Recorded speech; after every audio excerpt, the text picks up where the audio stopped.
The troglodyte nature of the Great War, where men lived in trenches across vast swathes of northern Europe, was one of the unique aspects of that conflict of 1914-18. What was trench warfare, and what survives of it today?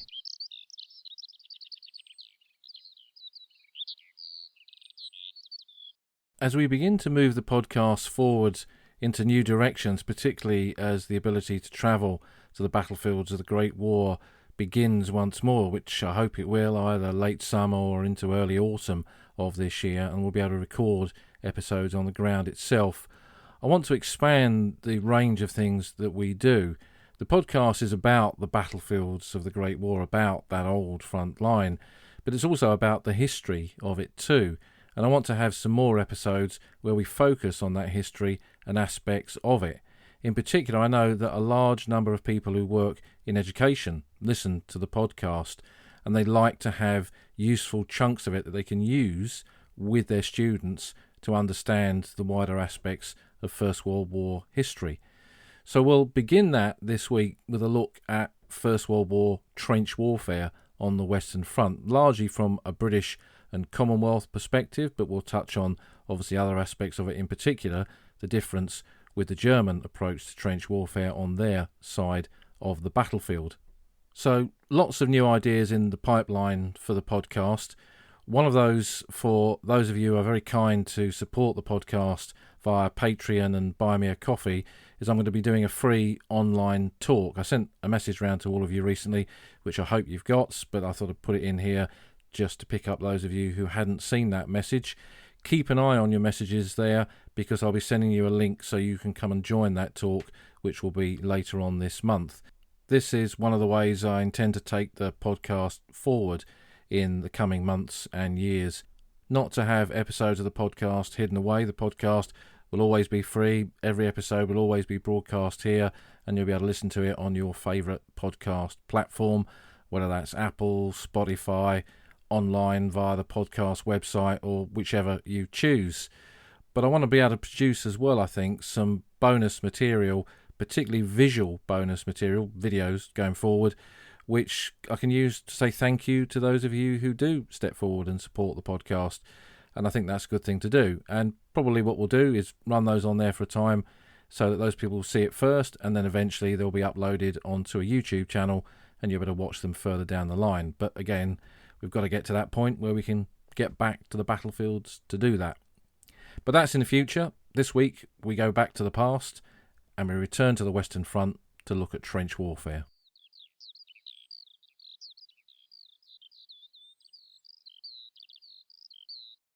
One of the keys to understanding the Great War is that when we look at Europe on the eve of war in the summer of 1914, it's clear that almost every nation is prepared for war, just not the sort of war that the Great War would rapidly turn into.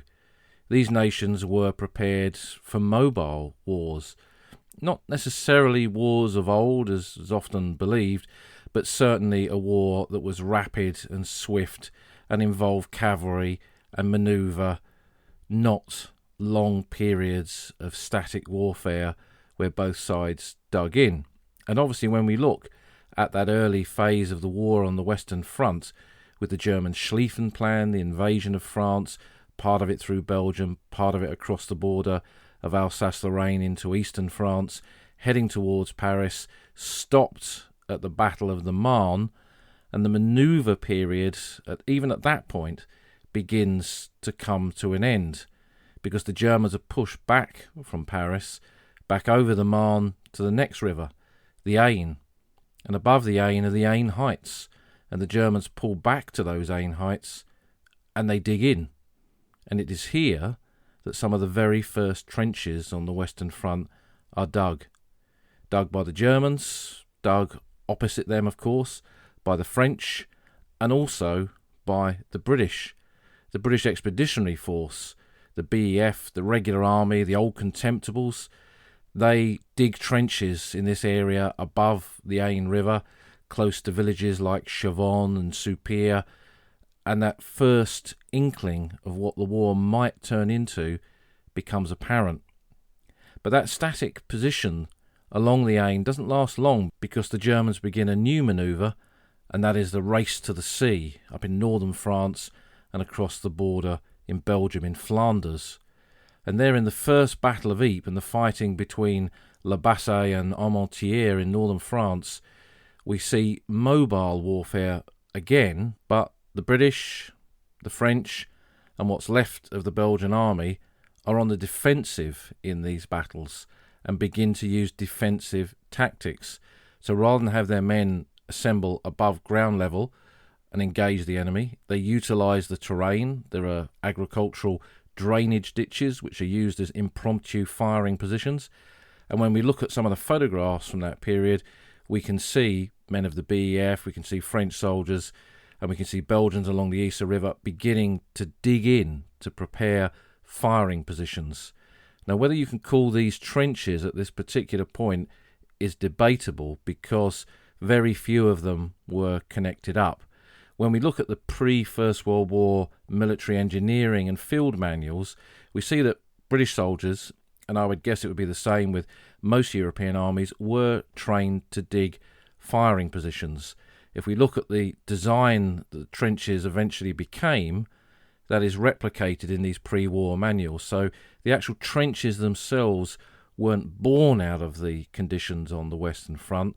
The idea of them was already there, but on the scale that they would become, that was what would be different.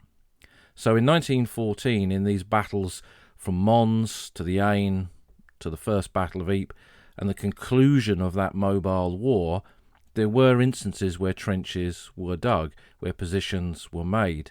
But at the end of that fighting of 1914, it was now clear that the mobile war was over. The whole concept of the German Schlieffen Plan, that rapid war in the West, we might even dare call it a blitzkrieg, a lightning war, was to knock France out of the conflict and concentrated on the enemy that Germany feared most, and that was Russia in the east. And the nightmare scenario for Germany was fighting the Russians in the east and simultaneously fighting France and her allies in the west.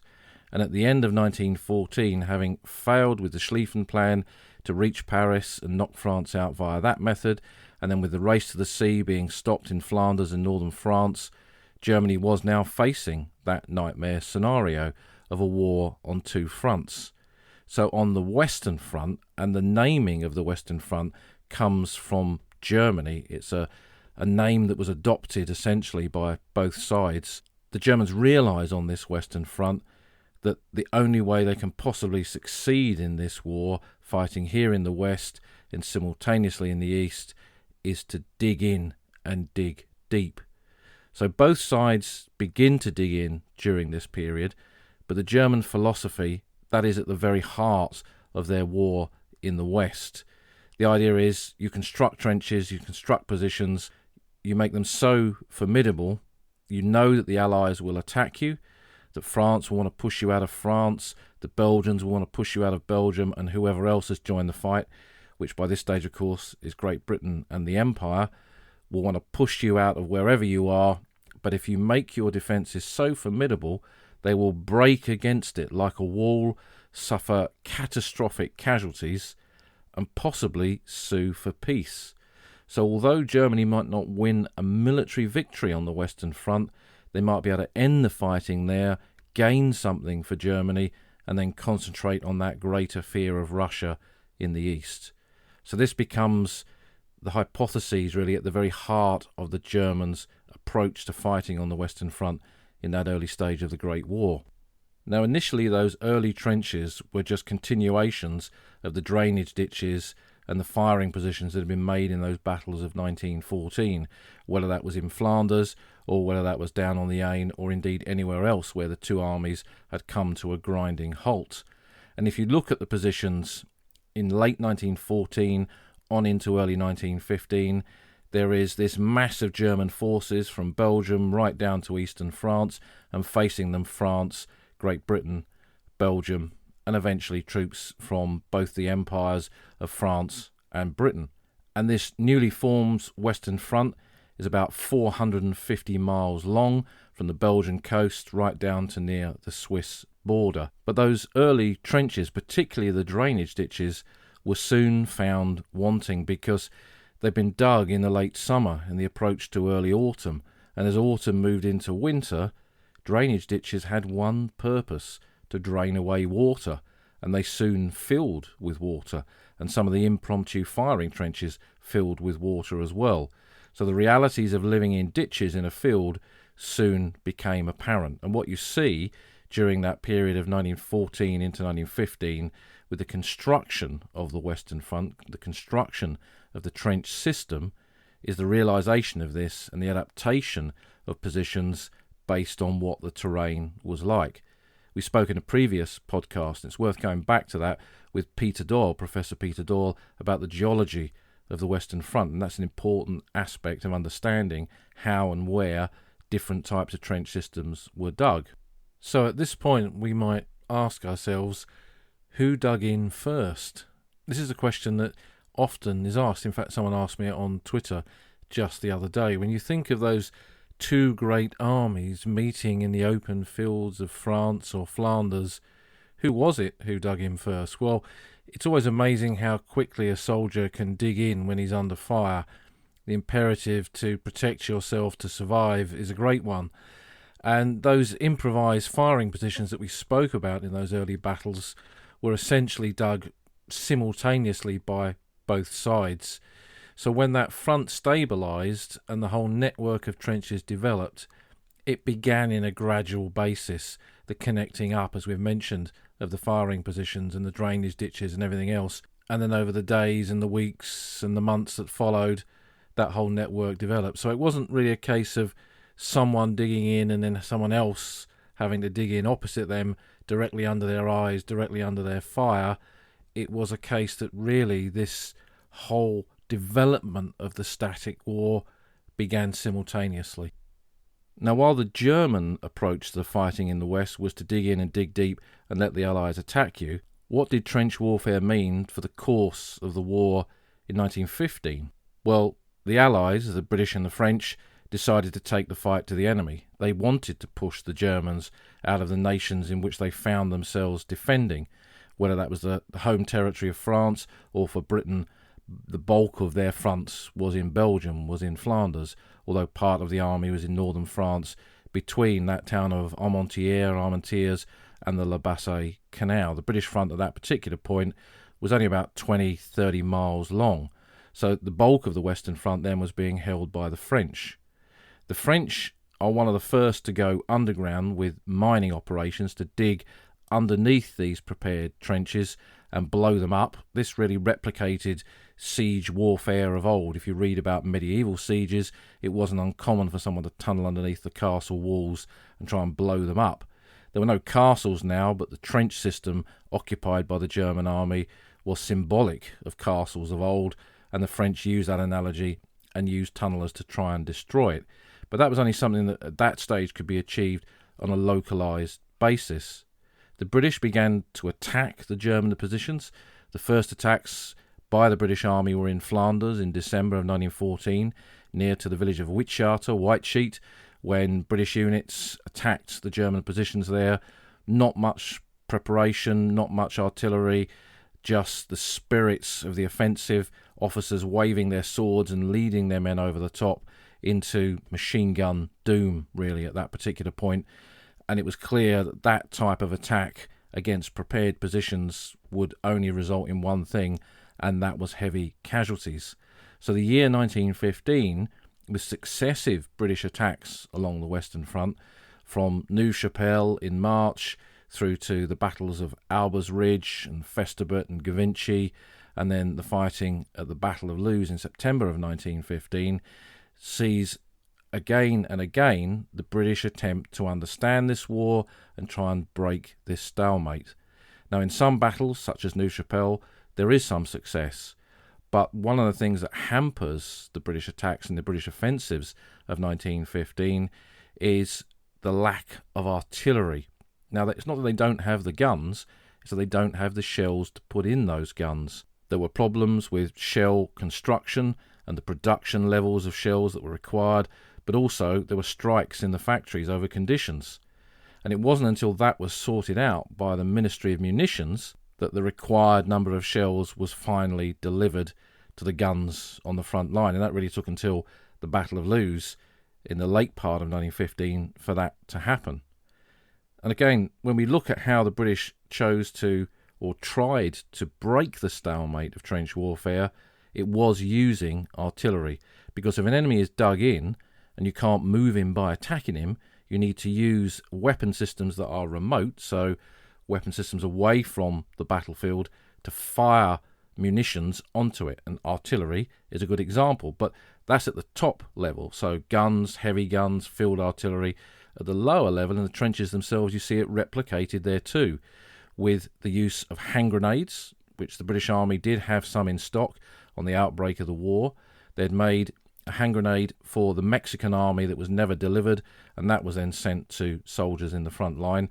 But gradually, grenade design developed during that year of 1915 to the production of the number 5 grenade, which we know as the Mills hand grenade, which was first implemented in the Battle of Loos in late 1915.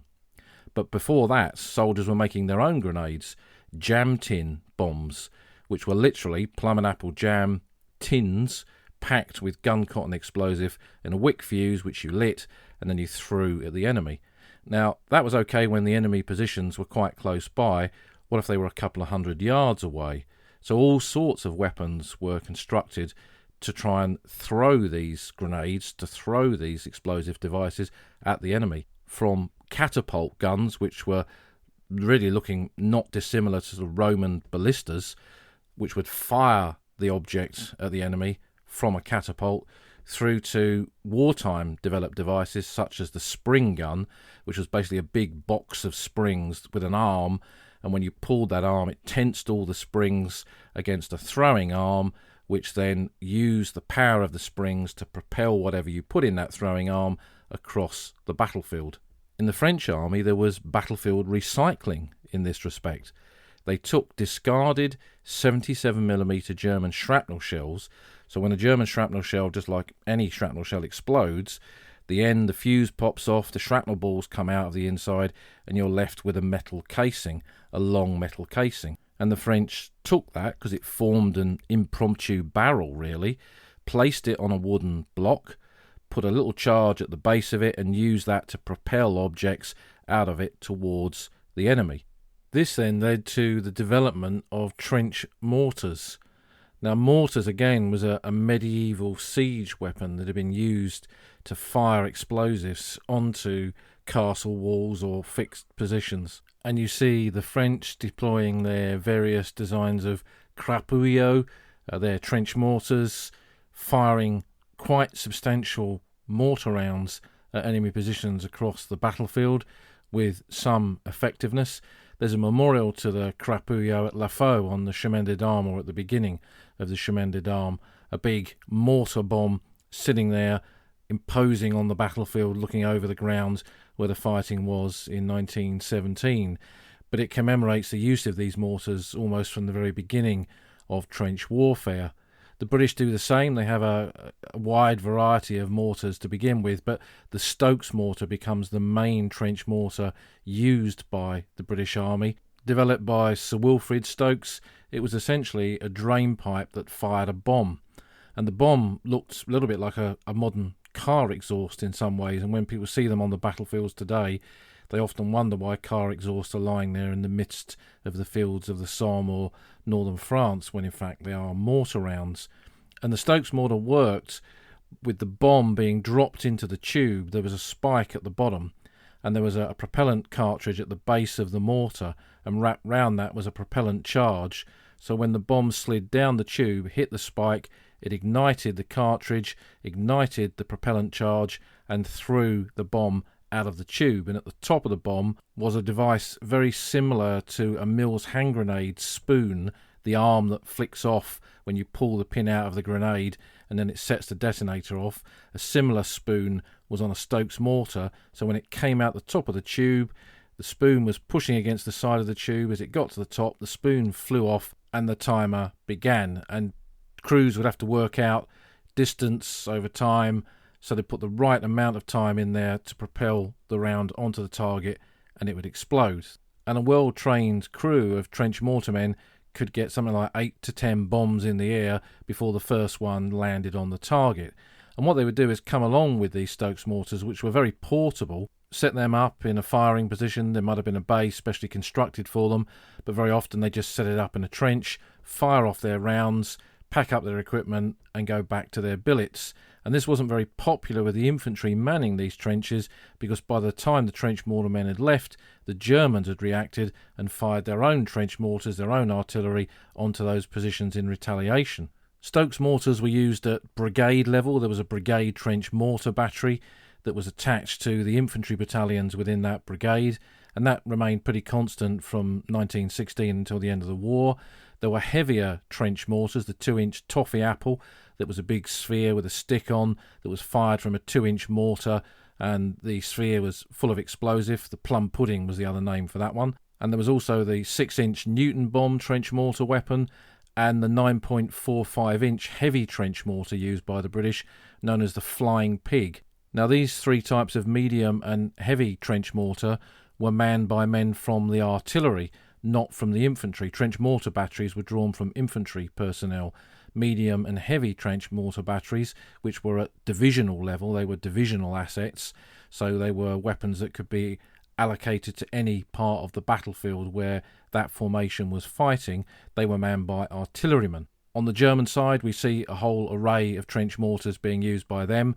They had mortars from the very beginning of the war. The famous Mini that you often hear described in British accounts of the war, "Here comes a Mini," is a Minenwerfer, a German trench mortar, a larger caliber one, a heavy one. There were smaller Minenwerfers as well that fired a smaller high explosive shell. And there was the Granatenwerfer that fired a segmented bomb which had fins on the back, and that was used at company level by soldiers to fire mortar-like rounds at short range over the battlefield, and was quite effective. You often, again, come across these as you walk the ground. Obviously, today, all of these things, unexploded munitions, should not be touched under any circumstances. But this whole array of trench mortars, again, indicates the sophisticated nature of how trench warfare had developed. So 1915, as the Allies tried to break the stranglehold of German trench warfare on the Western Front, sees a period of improvisation, adaptation, and increasingly a whole change in military ethos, in understanding that the mobile war is essentially over completely, and this war will not become mobile again until you break the static nature of trench warfare. So as 1915 comes to an end, the offensives have cost the British and the French dearly. The French alone lost 250,000 men in the battles of Artois in northern France, the fighting at Notre-Dame de Lorette, Carency and Vimy Ridge, Hill 145 as they called it. The British Army had thrown unit after unit against German positions, and the whole character of the British Army, the British Expeditionary Force on the Western Front, had changed as a consequence of the losses sustained in those battles. So the regular army had almost gone, replaced by territorials, replaced by the arrival of Empire troops, whether they be from India, Canada, or otherwise. And then gradually in 1915, we see the arrival of the new army from Britain, Kitchener's army, the volunteers of 1914, considered by then to be trained enough to be used on the battlefields, and the Battle of Loos becomes their bloody entry into the war on the Western Front. But as 1915 comes to an end, and with the failure of these offensives, there's a change of command in the British Expeditionary Force. Sir John French, the original commander, is replaced by Sir Douglas Haig, and he becomes the commander-in-chief for the remainder of the war. And at the same time, the British, with its army expanding, now takes over a longer part of the Western Front, extending it beyond the area of the La Bassée Canal and Loos, down into the sector around Arras, and eventually around the northern part of the Somme battlefield, north of the River Somme, to a point where our lines joined with the French army. And although great battles were approaching the following year, 1916 would be a classic year of trench warfare.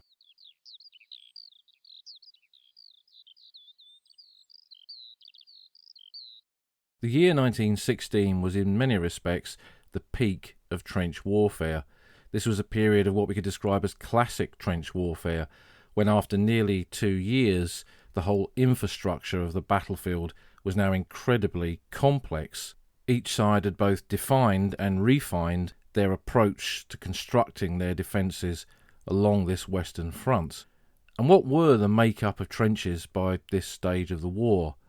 Well, there was a classic approach to it on both sides of the battlefield. There were essentially 3 main lines of defence: a front line, a support line, and a reserve line. And this defence in depth was done pretty early on, but gradually expanded upon, because it was realised if you just dug one line of trenches and they were captured by the enemy, you'd have no trenches to make a counter-attack from. So one position after another was there just in case that line fell. So if the front line was taken in an attack, you could use your support line to launch attacks across the ground or through the connecting trenches that you had, communication trenches that linked up one line with another. You could use those to retake your positions. Frontline trenches, support line trenches, and even reserve line trenches were generally dug in a zigzag, a crenellation pattern. And this, again, when we look at pre-war engineering manuals, this approach to digging a trench was already there. And it was done for 2 reasons: to minimise casualties. It would be much easier to dig a straight trench, but if a shell exploded in it, the blast would go straight down that trench and kill or wound everybody in it. And it also helped you if the enemy got into your trench, because you could use the zigs and the zags and the crenellation of the trench to launch counter-attacks against enemy forces who had got into your positions. So you could hide behind one turn in the trench to throw grenades over it, for example, into the next position to try and evict the enemy and retake your line. So that zigzag pattern, that's the reason behind it. Now, there are plenty of examples of straight dug trenches. Gradually, you see those disappear.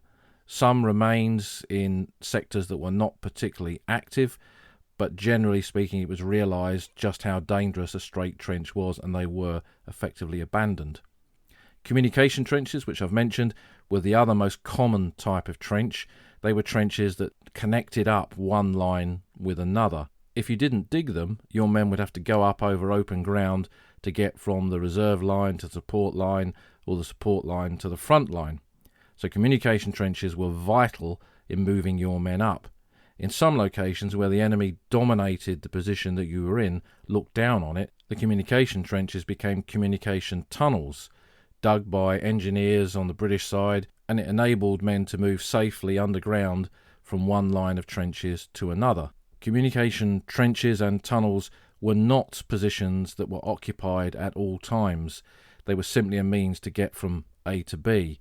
So men didn't live in them, they lived in the main lines of trenches. And when you ask men to live in what are essentially open ditches, they are very susceptible to the weather. So when it rains or it snows, men will get wet or freezing. So they need to have shelters. And the men didn't wait for the army to tell them to do this. They did it themselves. So if you look at some of the early trenches, they just dug a little scrape in the side of the trench and they lived in there. Gradually, this got more and more sophisticated. And these shell scrapes, or funk holes as British soldiers called them, were dug and expanded upon. They had elephant iron, wobbly tin to support them, plus timber. But also there was the construction of dugouts. And these were places where men could safely live underground, away from shell fire, as gas became a weapon that was used almost every day by 1916 in some sectors. Then they would be gas-proofed with blankets saturated in chemicals to stop the gas from getting in. And dugouts became an important part of a soldier's experience in the trenches of the Great War. And aside from these key features of fighting trenches, communication trenches, dugouts and shelters, there were lots of special positions within the make-up of a trench system. And this went from facilities to go to the toilet.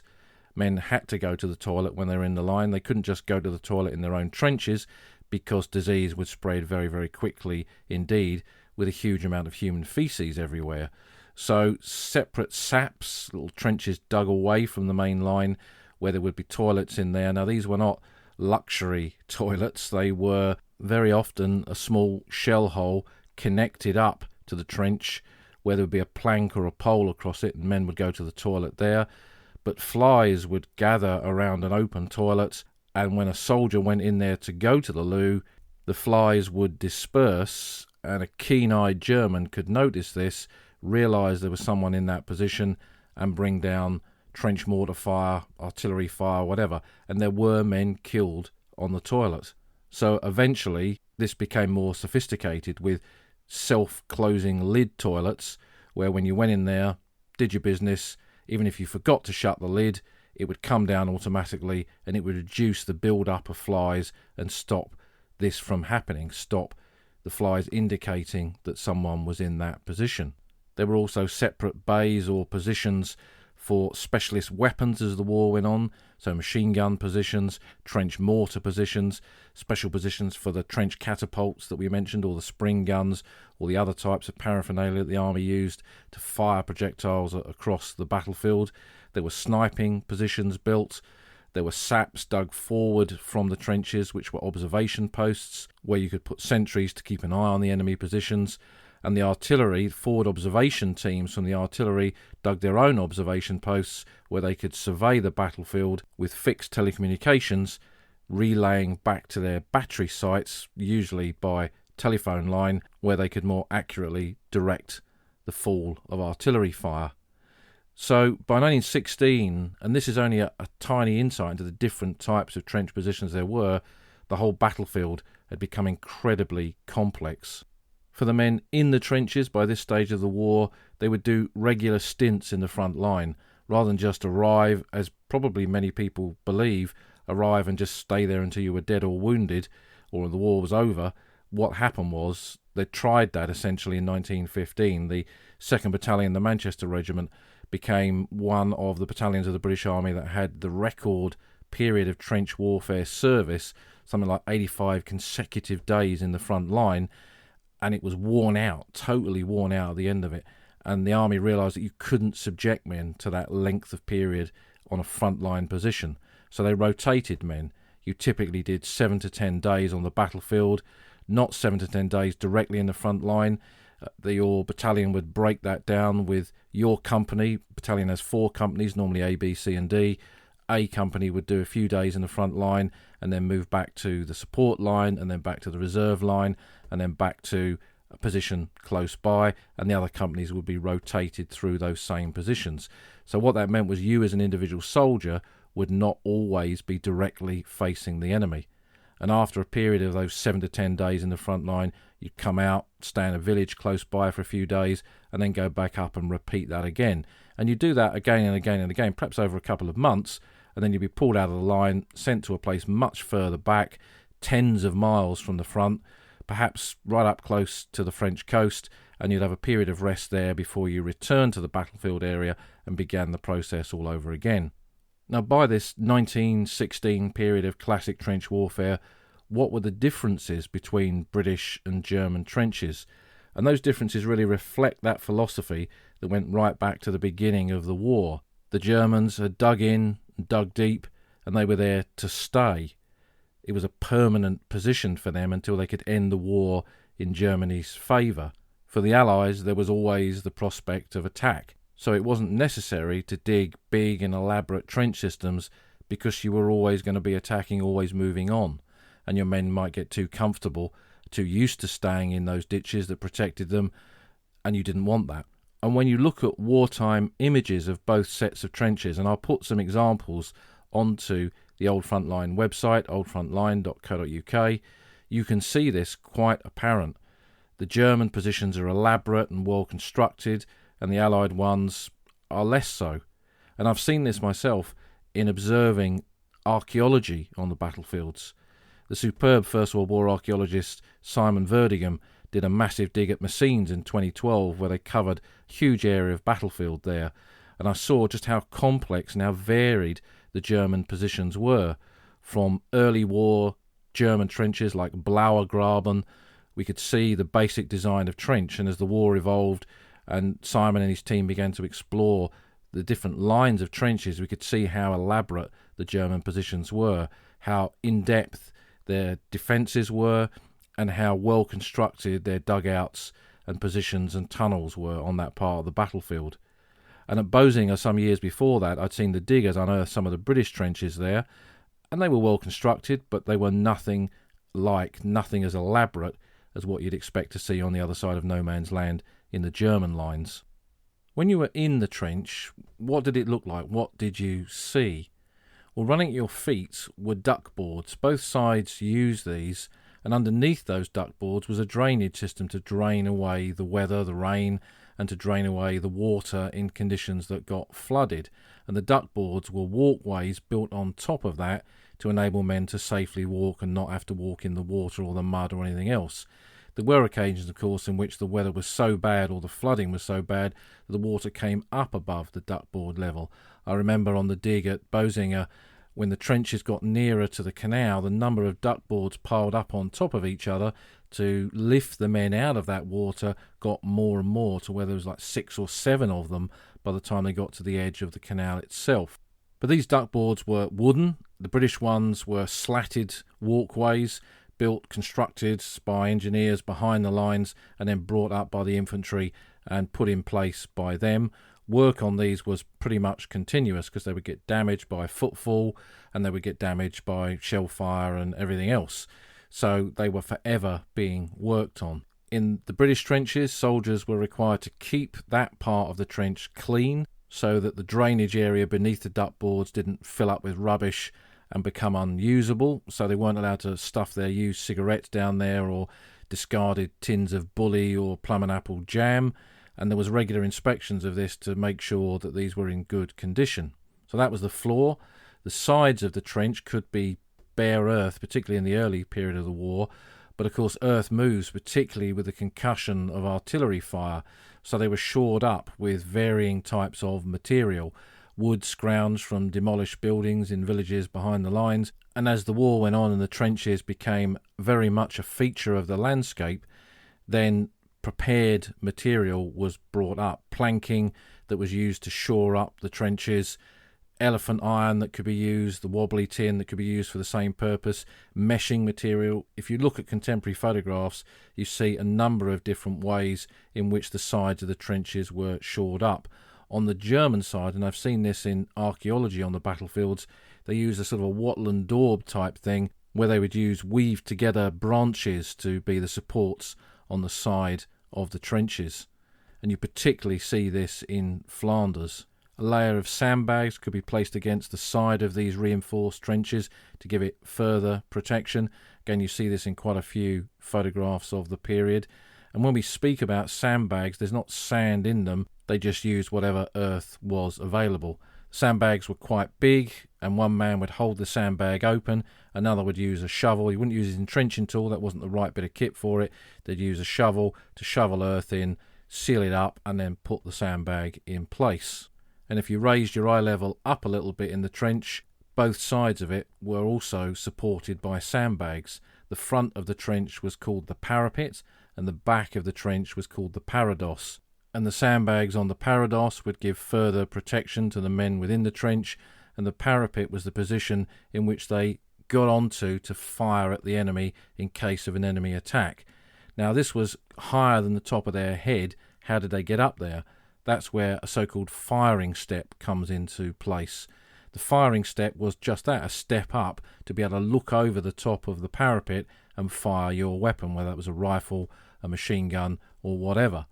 And generally it would be earth with sandbags, or just sandbags, or sometimes a timber frame around it with earth in there. There were lots of different designs, and again with archaeology of the battlefields we see how useful that archaeology is in telling us the different ways in which different units and different sides of the battlefield approach their construction of trenches like this, and as simple as things as what type of firing step that they had. Beyond the parapet was the belts of barbed wire. In the early stage of the war, this would just be wooden stakes with wire around it.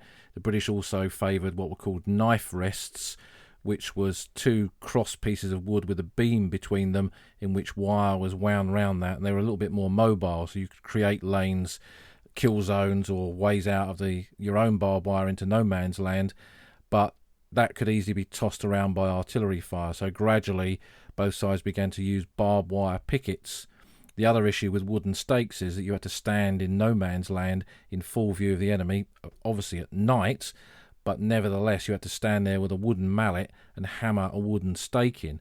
And even if you wrap that mallet in a sandbag and put a sandbag over the top of the wooden stake, there still would be noise, and that noise would attract the attention of the enemy and attract fire in your direction. So both sides use these barbed wire pickets that have a corkscrew bottom, so you can use, for example, an entrenching tool handle to go through one of the loops in the barbed wire picket and turn it, corkscrew it into the ground, and it makes no noise when you put it in, and you can just wrap your wire around it.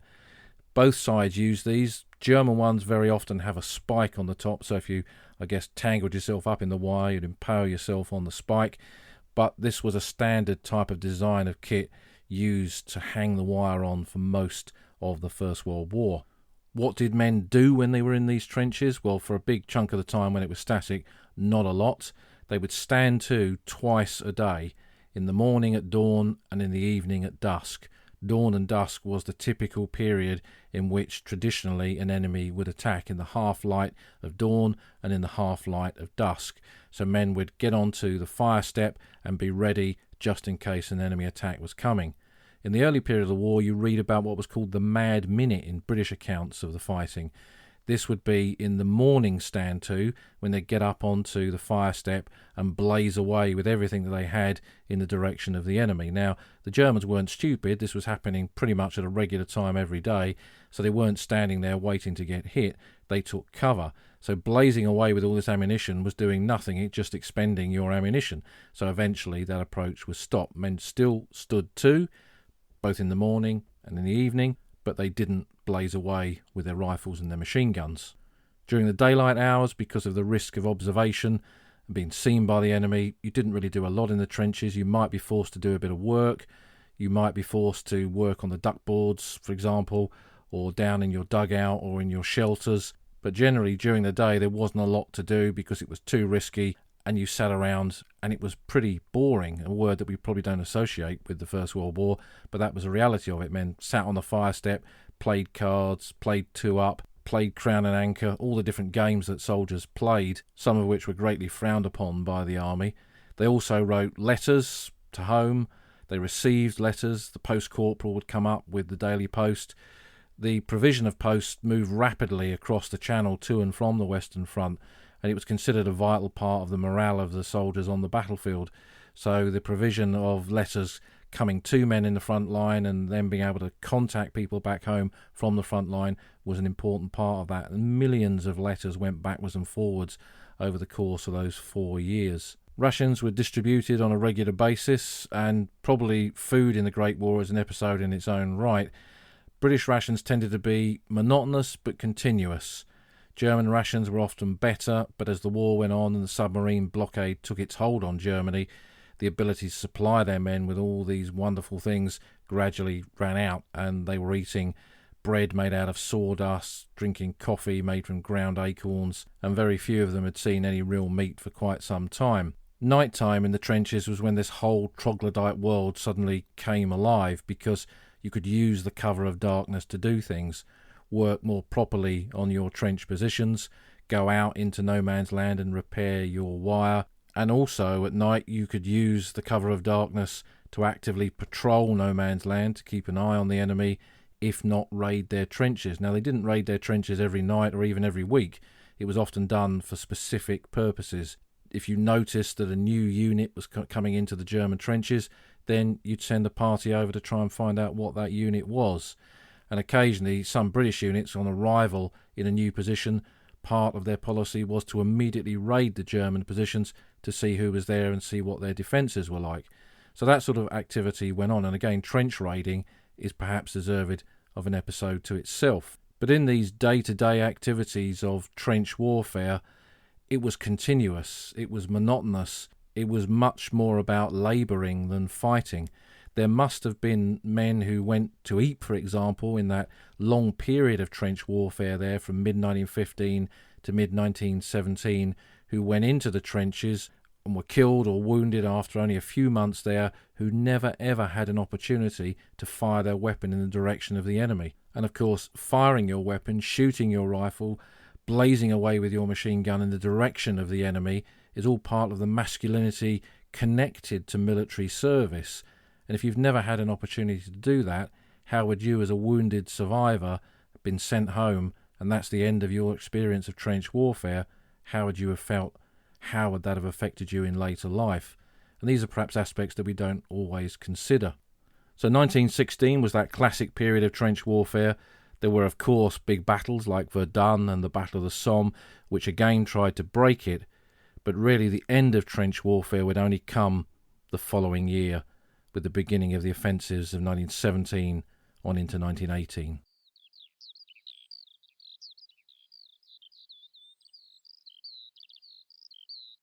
The year 1917 was the beginning of the end of trench warfare. This was a period in which the offensives, in particular the British offensives of that year, broke the stranglehold of trench warfare. And although it didn't end that year, it saw the beginning of its end. And we see this classically, for example, with the Battle of Messines in June 1917. That static position of the Messines Ridge, which the Germans had occupied since 1914, and classically dug in and dug deep, was ruptured by the explosion of 19 mines. Tunnellers, Royal Engineers who worked beneath the battlefield, were the classic outcome as well of this static period of trench warfare, digging their tunnels, laying their charges. This was their finest hour at Messines in June of 1917, but in many respects their final hour, because the war was never that static again that you could employ tunnellers, miners under the battlefield on that scale. So 1917 changes the war, really.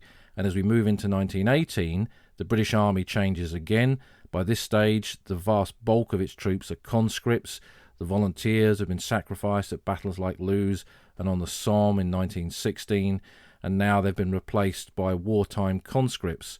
And also, those conscripts after the Battle of Passchendaele in 1917, the reinforcements have been held back. So in February 1918, the British Army reduces its strength effectively on the Western Front, but finds itself holding an extended part of the line, now beyond the River Somme, down to near the city of Saint-Quentin, facing the Hindenburg Line. That's where our lines joined with the French Army, and we were now holding well over 100 miles of the Western Front. We adapted our defences from digging even more lines in depth and creating redoubts, defensive positions, mirroring in many respects what the Germans had done on some parts of their battlefield, which would be put to the tests in the battles of the spring of 1918, with the German breakout on the Somme in March, when they broke through these lines of defence. Very often the redoubts, the defensive positions, held, often while positions around them collapsed, but they were eventually forced to surrender because they didn't have enough stockpiles of ammunition in them. And the guns would blaze all day and the men would fight, but they'd run out of ammunition, they'd run out of bombs, and the position became untenable. So that battle in March 1918, moving on into the second German attack in Flanders with what we call the Battle of the Lys in April 1918, and then the attack on the Chemin des Dames in May, and the fighting in the Marne and around Paris in June and July of 1918, sees the war again and again and again become more and more mobile, reaching an impasse, a moment of pause where the German army shot its bolt. The Allies are gathering for a counter-offensive, and in the late summer of 1918, that counter-offensive begins with a breakout on the Somme on the 8th of August 1918, the Black Day of the German army, when British, Canadian, Australian and French troops rupture the German defences on the Somme, and this signals the beginning of the end of the war, the last 100 days leading up to the armistice in November 1918. While static trenches still existed during this period, and there were parts of the line where the front remained static for quite some months before the Germans were eventually pushed back, the trenches, and you see this in the photographs of the period, become very, very shallow indeed. They're no longer the big, deep positions that we see in the classic period of 1916. They're just shallow firing positions dug on the landscape. And as the offensives of 1918 take the Allies back across ground pulverised by the battles of the previous years, while there are trenches still there, gradually they move to a point where they reach the last line of trenches. And in early October 1918, for example, on the British front, the Beaurevoir-Fonsomme line is broken. Beyond that, it's essentially open ground. And in those last few weeks of the war, trench warfare has gone. When the war ended at Mons on the 11th of November 1918, both sides didn't come up out of their trenches and wave and the war was over. It was a mobile war. It was a war that had taken these men out of the ditches in fields, into woods, into villages, into lanes, across canals. It was fighting that we'd much more recognise from the experience of the British soldier in 1944-45 in the Second World War. And by the time they got to Mons, it was urban warfare, where they were advancing through the streets of Mons. The last British and Commonwealth casualty was not killed in a trench. George Lawrence Price, a Canadian soldier, a conscript, was killed standing in a street talking to Belgian civilians. It was a very different type of war, and that final phase turned the whole war full circle and much more mirrored the type of war that everyone thought that they would fight right at the very beginning in 1914. The whole experience of trench warfare and the memory of life and death in the trenches would be something that we would forever associate with the Great War. Trenches were not unique to that conflict. You can find mention of them in Roman military history. But stop someone in the street today and say the trenches, and they'll immediately think of the Somme or Flanders. So what survives of trench warfare more than a century later?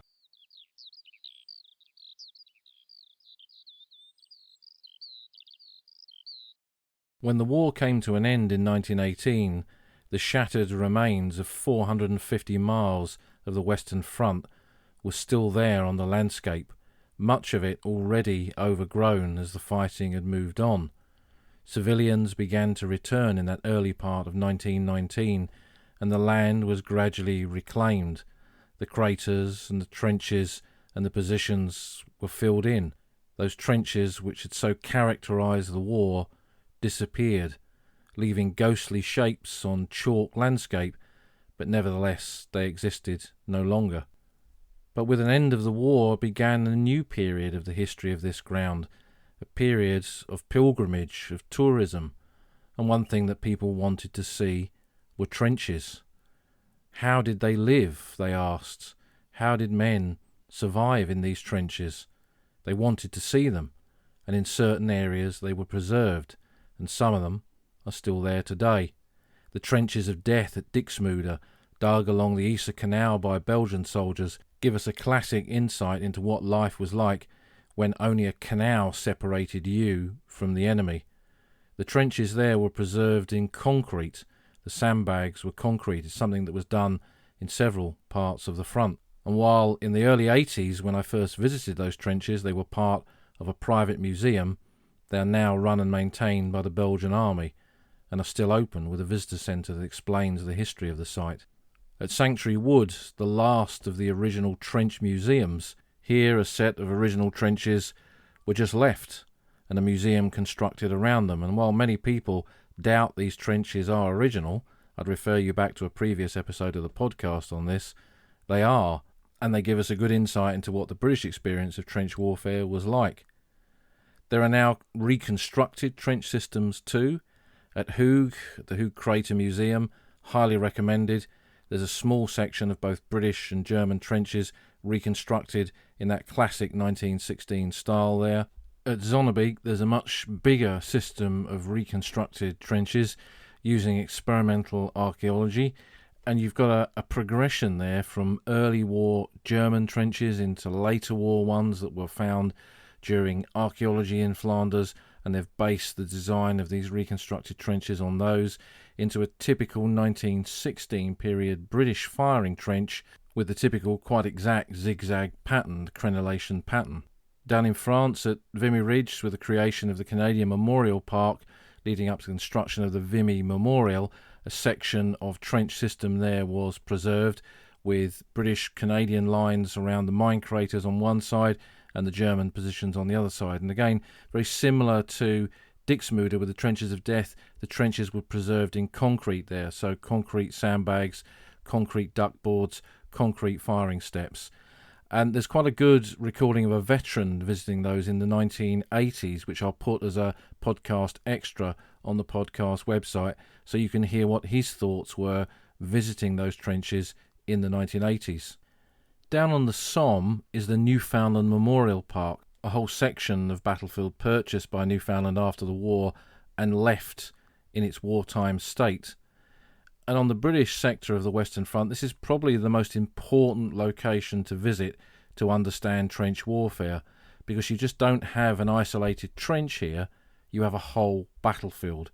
So on the British Newfoundland side, you have the three lines of trenches, the reserve line, the support line, the front line. You have the communication trenches that connect them up.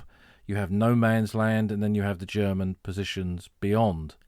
And this snapshot, really, of a section of the Western Front gives us a massive amount of insight into what the whole aspect of trench warfare was like along those 450 miles. But once we get beyond the Somme, down into the French sector, that part of the Western Front that sees not that many English-speaking visitors, that's where we really begin to discover what remains of the trench war of World War One. In a typical wood in sectors beyond the Somme, you can find more trenches than are preserved and are visitable on any part of the British sector of the Western Front. Now, some of these areas of woodland are national forests, like at Verdun. Others are private land and obviously need to be respected. But nevertheless, exploring that part of the Western Front perhaps gives you an even greater insight, with reproduction trenches like those at the Man de Massiege, but original ones like at Lalange, right down on the far end of the Western Front in the Vosges. And I think here, beyond the British sector of the Western Front, in that bulk of the old battlefields, that we can see the sheer enormity of the trench warfare that existed during the Great War, the sheer scale of the old front line.